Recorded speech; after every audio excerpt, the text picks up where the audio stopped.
Okay, good afternoon, everyone. We're here for part two, and for part two, we're going to be looking at examples of Belehrung, learning various phrases and examples, and then we'll be jumping right away into some video examples, and then there'll be an exercise at the end where you do the same thing as last time, match up the vocabulary, fill in the gaps, that sort of thing. And then you guys will be creating your own instructional video, your own Belehrung for people depending on the situation. What would you do? What would you say to people when you are stopping and frisking? So stopping and frisking is the main topic of today, along with Belehrung. How do you instruct people? How do you give commands? Those sorts of things. And the first activity we're going to be looking at is Belehrung, which is the idea of how do you instruct people when they are a criminal. My understanding is in German you give two different ones. One is for a witness or one who is just not involved, and then there's a completely different one if it is a suspect. So what are the four things that you need to do with a suspect? What are the four things you need to explain with a suspect? My understanding is you need to first say, what are the charges?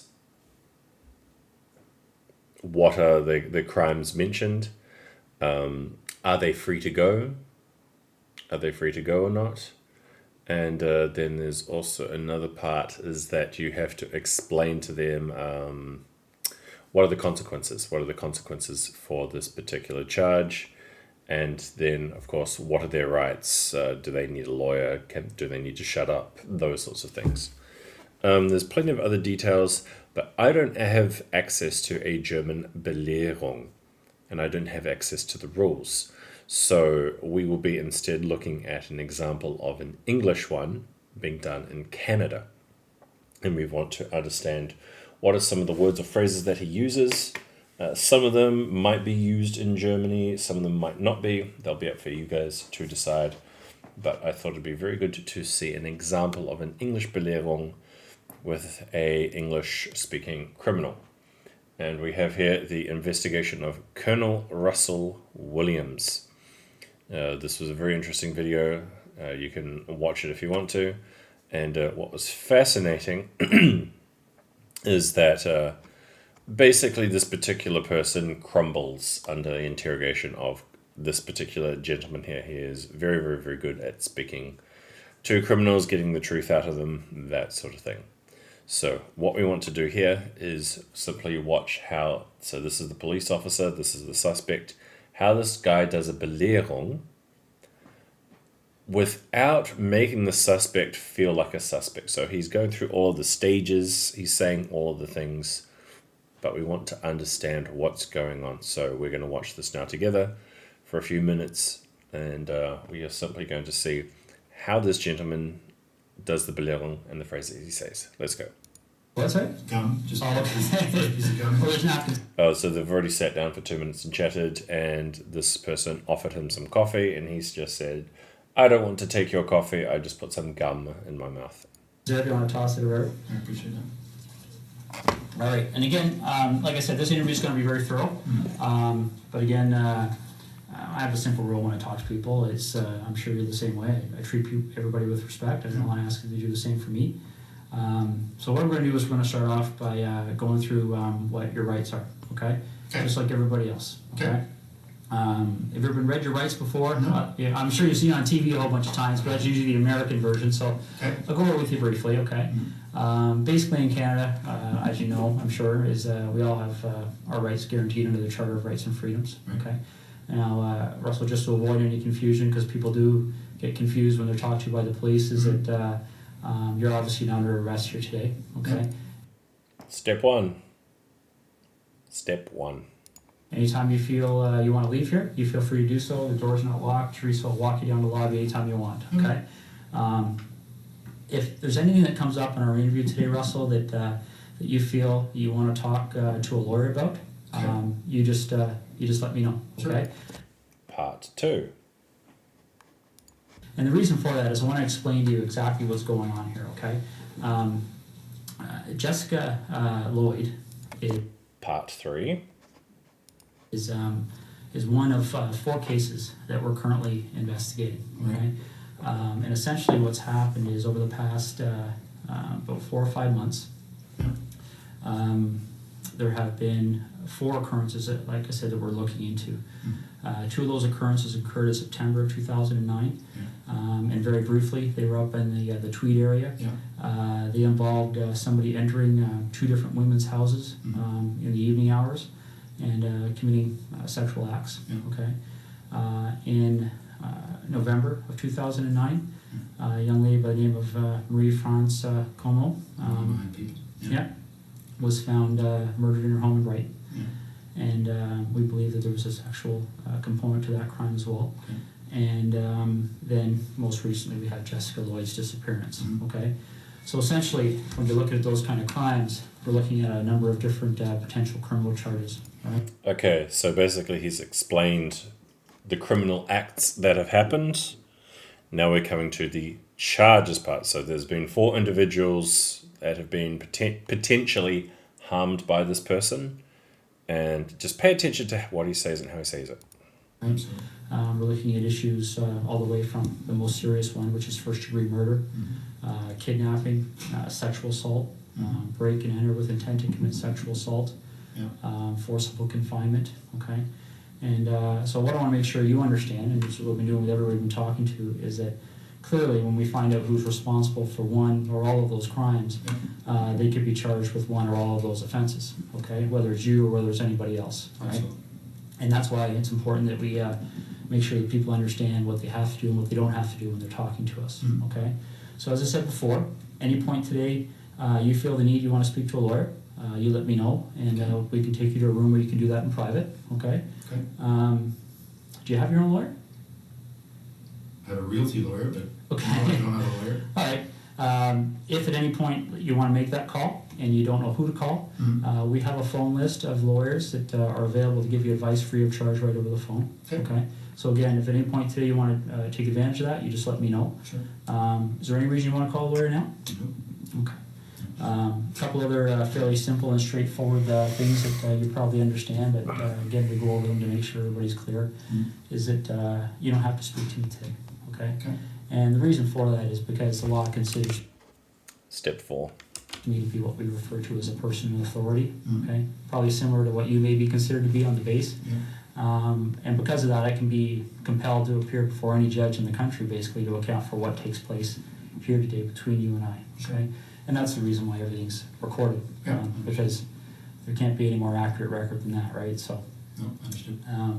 And the other thing I want to make sure you understand is that, you mentioned a second ago about Ms. Como being one of your work associates. So I don't know what's happened since November on the military side of things.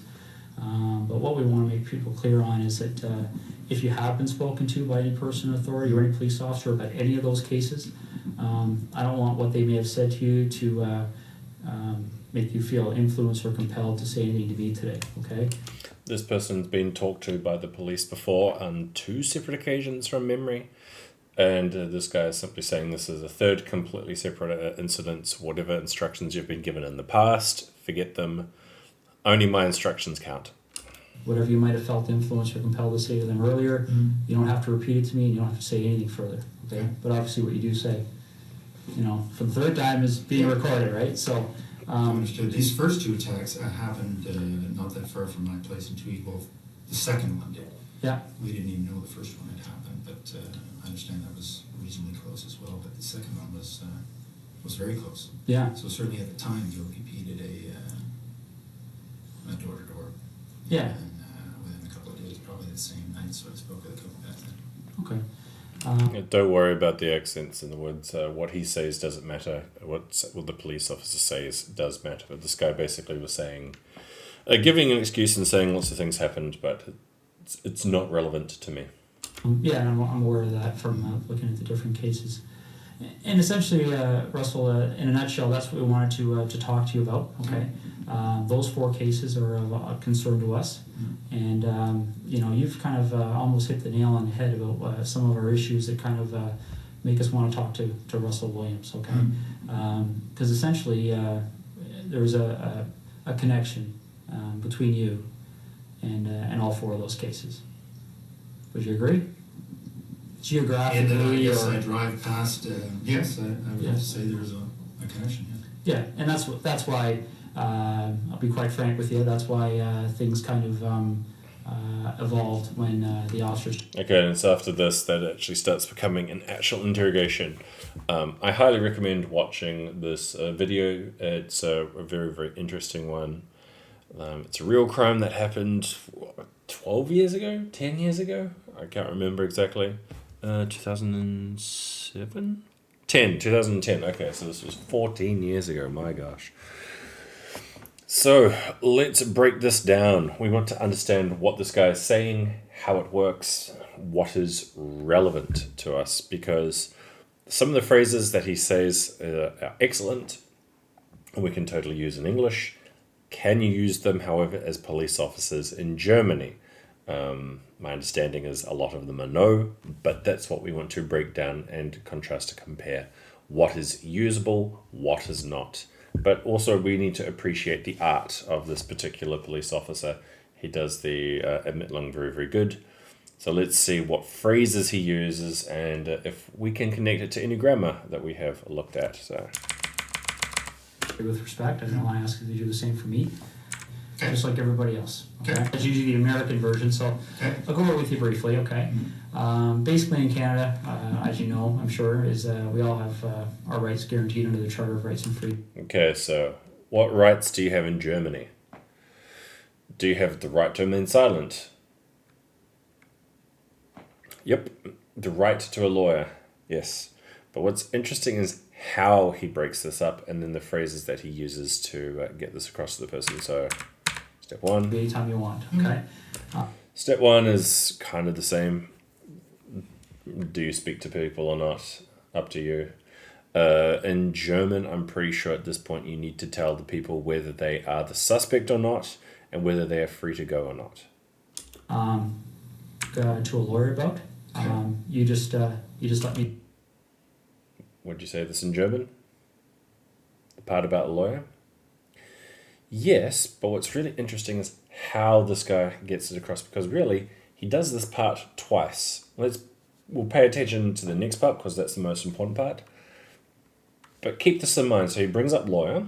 Okay. Sure. And the reason for that is I want to explain to you exactly what's going on here. Okay.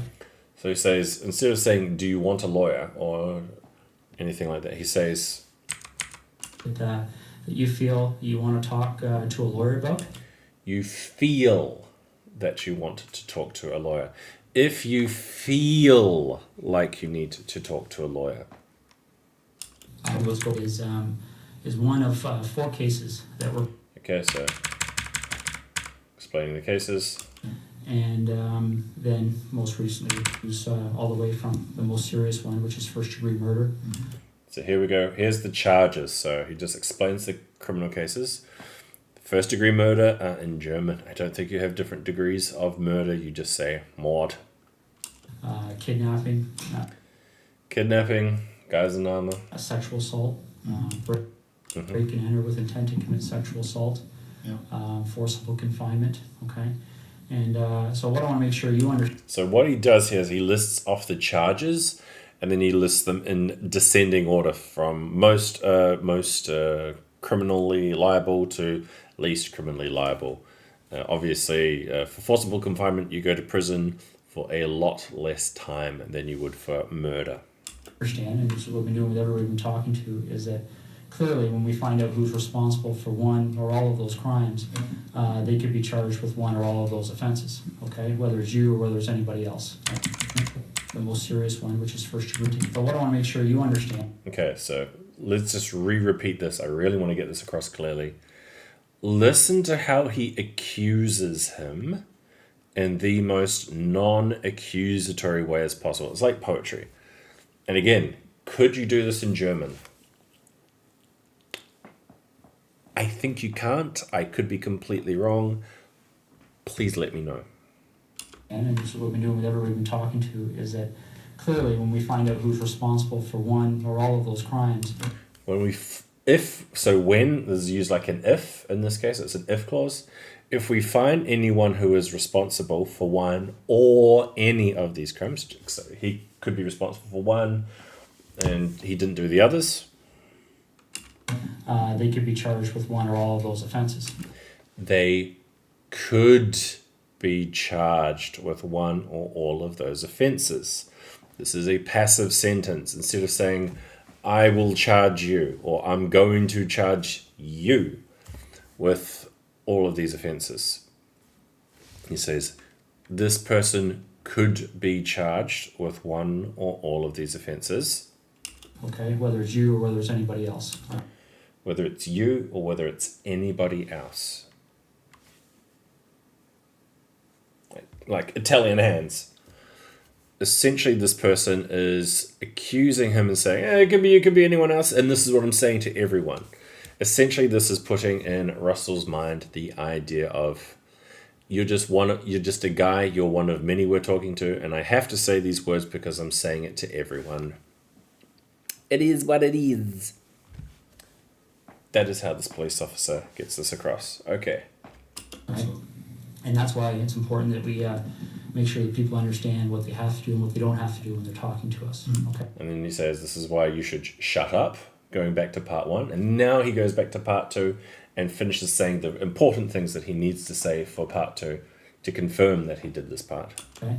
So as I said before, any point today you feel the need, you want to You feel, not if you want to, if you feel. What does that mean?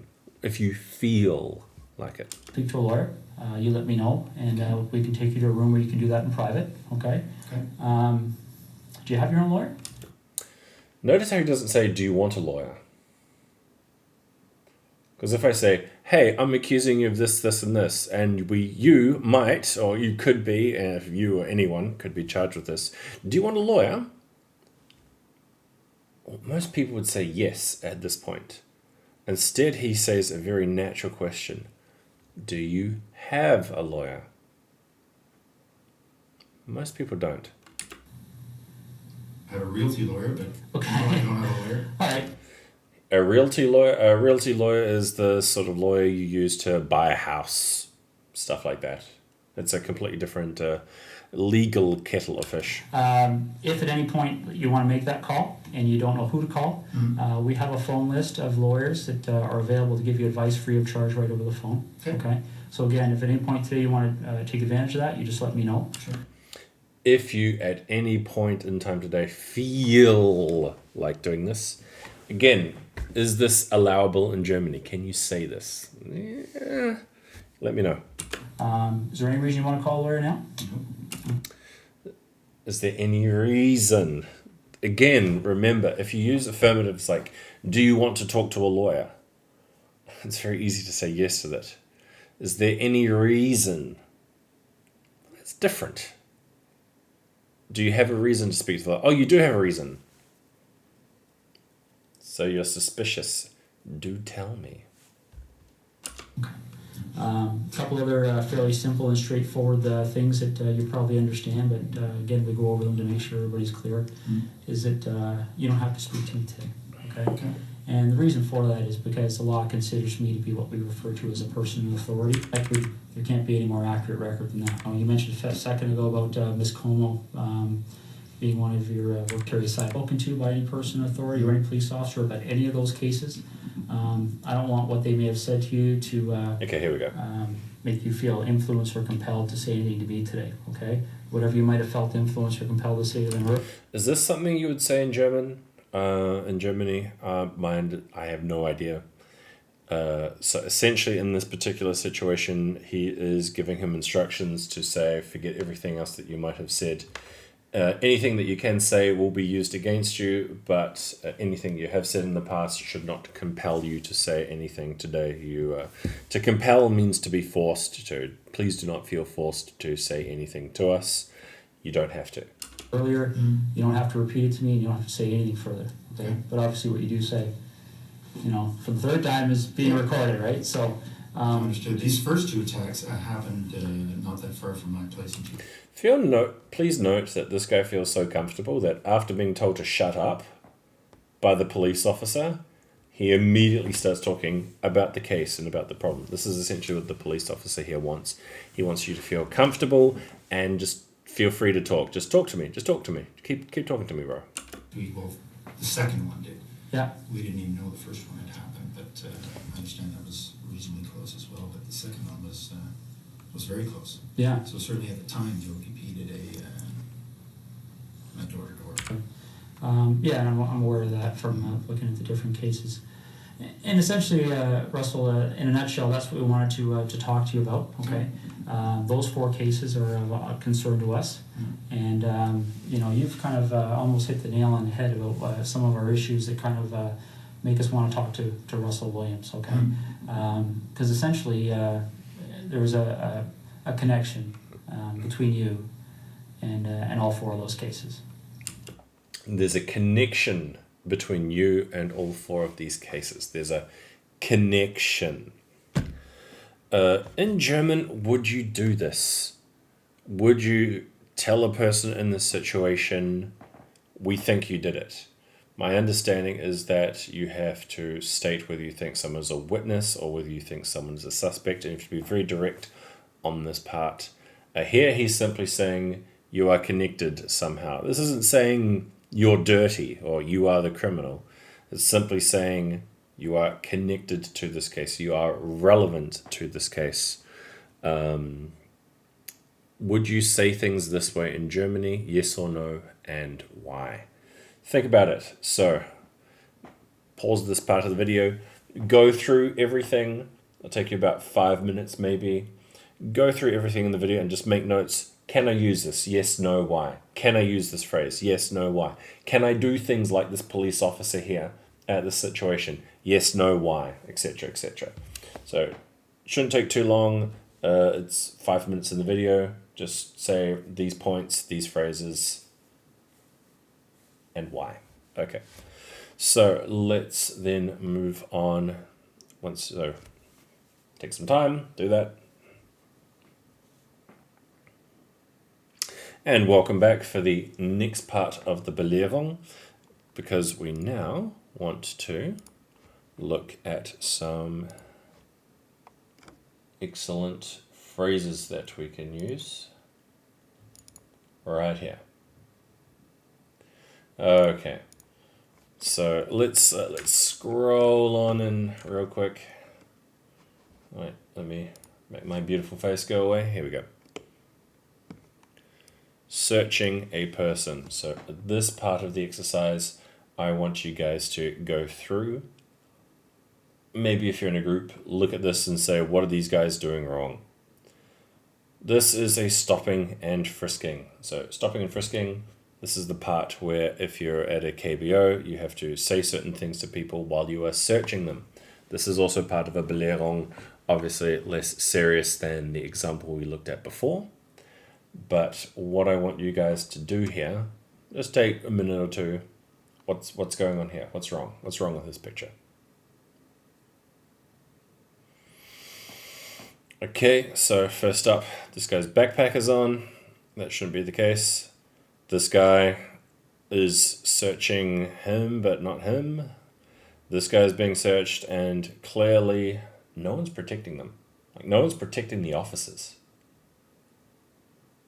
I think that's the most obvious. Like, this guy should be standing back, observing, making sure that no one else comes out of nowhere and attacks an officer.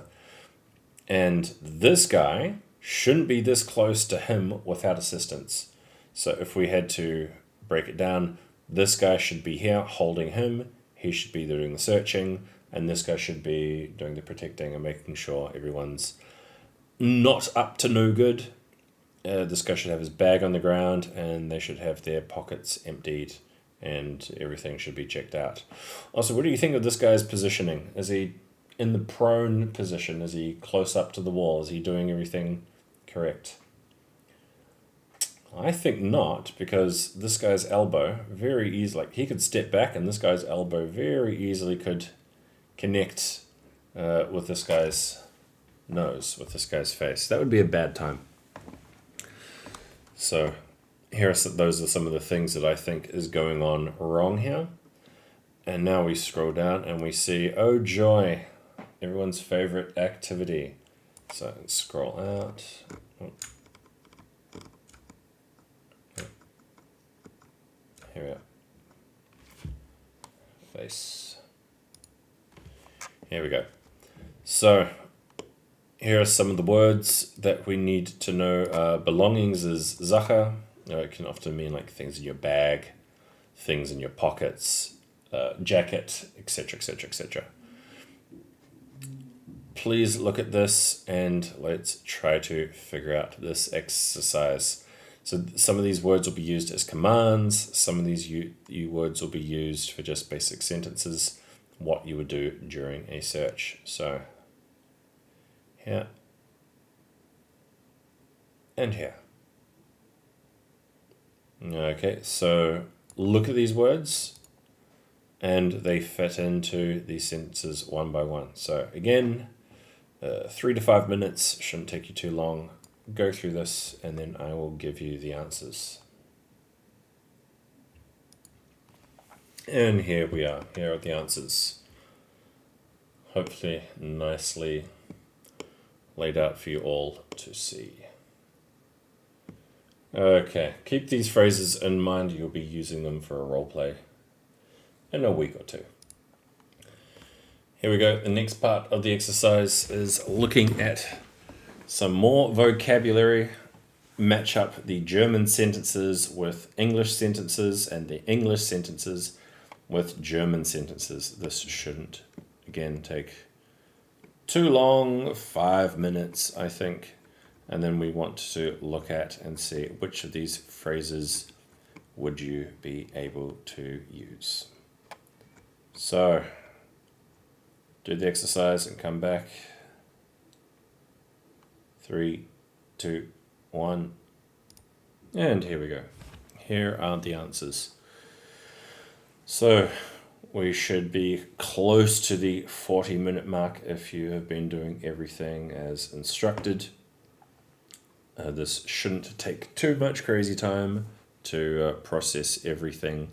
But essentially what we want to do now is, wait, let me bring my face back in. Here we go. So similar to this from last time. So what I want you guys to do now, you can consider this for homework, depending on how far through the exercise you are. What I want you to do now is to go through and try to create a legal instruction using the phrases we have just used for various crimes. So when you guys come back, we'll be doing, essentially you'll be arresting each other, practicing using these phrases on each other. And at the end, you are going to give one of these while arresting people. So I want you guys to use some of the phrases we've just looked at. Think of the things that we'd use for when drug searching, weapon searching, so you will find drugs or you will find a weapon, or when you are dealing with someone who has an arrest warrant out. So searching people and you find drugs, searching people and you find a weapon, and searching people and then you realize, hey, you're out for an arrest warrant. What would you say at this point, and would you charge them? What would you charge them with? What of the original Belehrung part that we saw today would you use? What would you charge them with, etc., etc. Create this phrase, create a nice phrase, be ready for practice, and we will see you all very, very soon where we get to use them. So, thank you very much for working with me with the Belehrung part. I hope you all find this very useful, and we'll come back shortly for part 3.